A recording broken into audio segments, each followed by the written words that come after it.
Perkenalkan, nama saya Ridhita Dismareta Margaroha, biasa dipanggil Disma. Umur saya 19 tahun. NPM saya 23963638. Saya dari Prodi Ilmu Komunikasi. Dan asal daerah saya yaitu Yogyakarta. Nah, tempatnya itu di Jalan Bantul. Oke, jadi sekarang aku mau cerita tentang aku. Udah pernah belum sih jadi seorang pemimpin? Ya, jawabannya udah, waktu SMA lalu tuh. Jadi di situ aku mengikuti salah satu organisasi yang ada di sekolah, itu lebih tepatnya OSIS.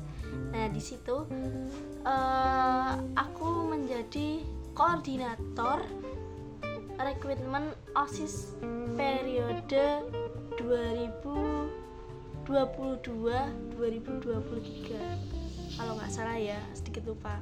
Nah, di situ aku menjadi seorang koordinator untuk rekrutmen OSIS itu. Oke, jadi lanjut, OSIS itu ada di sekolah SMA di swasta Katolik yang bernama SMA Pangudi-Luhur Yogyakarta. Nah, tempatnya sendiri itu ada di Jalan Senopati, di daerah titik 0 di sebelahnya BI. Jadi menjadi seorang pemimpin di salah satu organisasi itu nggak cuma semata-mata menjadi seorang pemimpin aja, tapi kita juga harus memiliki visi dan misi.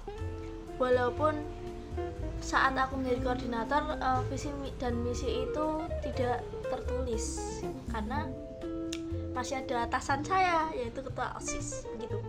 Nah, visi dan misi saya itu lebih tepatnya kayak ingin menciptakan atau membuat teman-teman ini menyusun acara untuk rekrutmen itu lebih baik. Jadi secara baik, secara runtun dan berjalan dengan lancar. Gimana sih melalui proses memimpin? Ya, nggak mudah sih karena dari situ emang bener-bener baru kerasa kayak, oh gini ya jadi seorang pemimpin yang nggak didengar. Oh gini ya, ternyata maunya anggota tuh maunya kayak gini. Terus oh gini ya kritikan kayak gitu. Dari itu semua aku jalani dengan enjoy dan selalu introspeksi diri, mengevaluasi diri, dan ya mencari solusi lah gimana sih untuk menjadi lebih baik. Yang lebih penting itu kita harus membangun kepercayaan kepada teman-teman organisasi. Nah, tanpanya ada kepercayaan, menjadi seorang pemimpin itu sedikit susah ya. Jadi sebisa mungkin kita harus membangun kepercayaan sama teman-teman seorganisasi biar kita berkomunikasi juga enak, mencari solusi, mencari pendapat, terus menjalankan tugasnya. Pertama itu kita harus mengumpulkan teman-teman ke suatu ruangan atau di mana lah kayak yang nyaman untuk ngobrol dan lain-lain. Nah, di situ kita memberitahu nih tujuan kita dulu.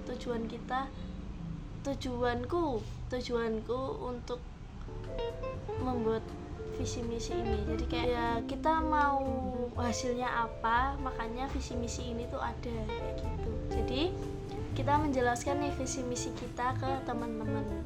Nah, lalu kita meyakinkan nih teman-teman bahwa visi misiku ini berjalan dan menghasilkan yang baik untuk tujuan yang akan dituju begitu.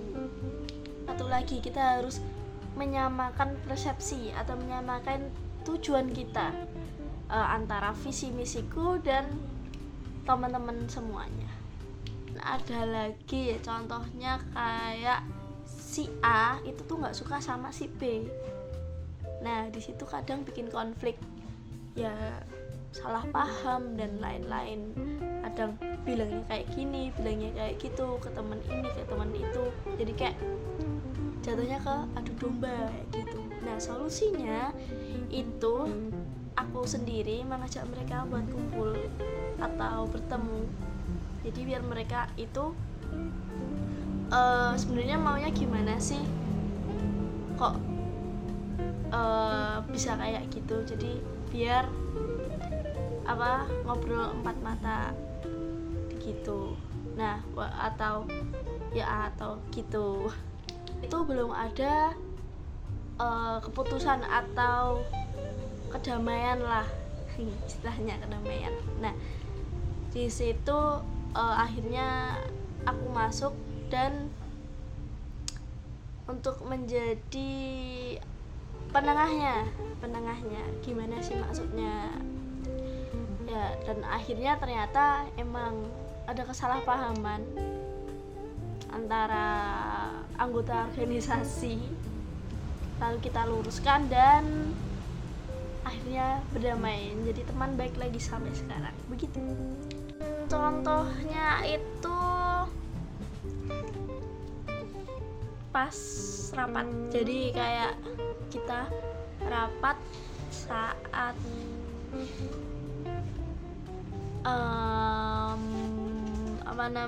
untuk acaranya kan ada outbound. Nah kita itu bingung nih untuk milih apa aja sih permainan yang ada. Nah di situ kita diskusi bareng-bareng. Jadi saya punya ide, aku punya ide, dan teman-teman juga pun punya ide. Di situ kita nyebutin pendapat mereka masing-masing gitu, biar secara suara kita adil dan nggak ada tekanan-tekanan apapun.